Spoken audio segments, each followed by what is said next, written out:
bicu.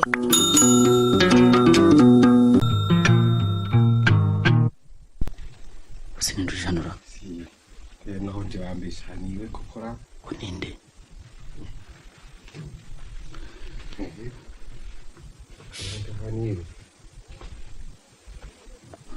Yem. Komeza uzi. Ese muraho. Muraho? Ukomeye. Ni wasuhuzaga. Ni nakomera. Niki? Arenje hano. Gufitiye ubutumwa. Witwa nde? Aha. Ndakubwira ikingenza. Ndumva izina atari ngombwa. Aturuka ise? Hano hafi. Uragenzwa niki? Narenje kugutahira ubukwe. Ni wowe nde? Nigeze ngutumira se? Tiwanzumiye nuko nasanze ari ngombwa kugutahira ubukwe. None ubukwe bwanjye ntibukibaye. Kugeza n'ubu nturanyibuka mbese? Mu byukuri ntabwo nkwibuka. Ningwibwira uramenye. None wakwivuga ko utari se? Ndivuga uko nahoze uramenye. Aho kunyibwira ntibihagije ngo nkumenye. Uko uri siko nahoze. Kandi sinifuza kubaho uko nahoze. Wari iki? Wakoraga iki? Ese bivugiye iki? Yewe, nuko nyibagirwa se. Sangwa no kunyirengagiza. Uzi nkwiyangagiza ubundi nkuzi. Kera ngira umugabo. Nagarikaga abagabo. Ngababwira icyo nshaka. Wari umucanyi se? Sinari umwicanyi. Juru ubona ari we. Nakoranaga n'ububasha butagaragara.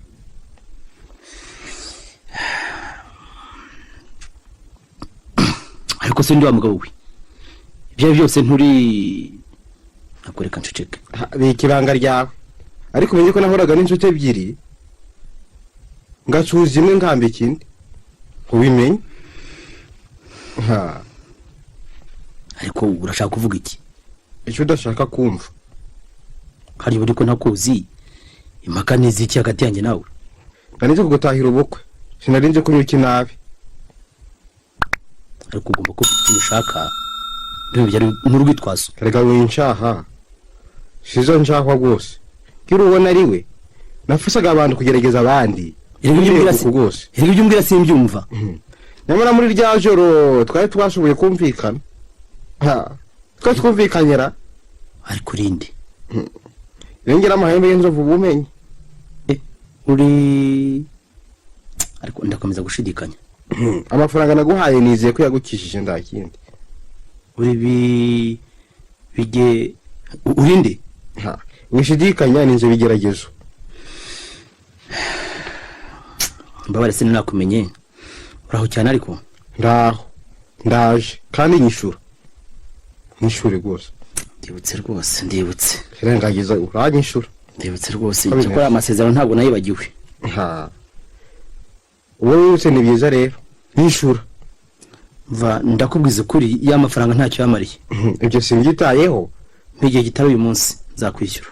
Ndagiye. Ejo nzagaruka ngiki gihe. Ngiki gihe. Urakoze tuzabona nejo.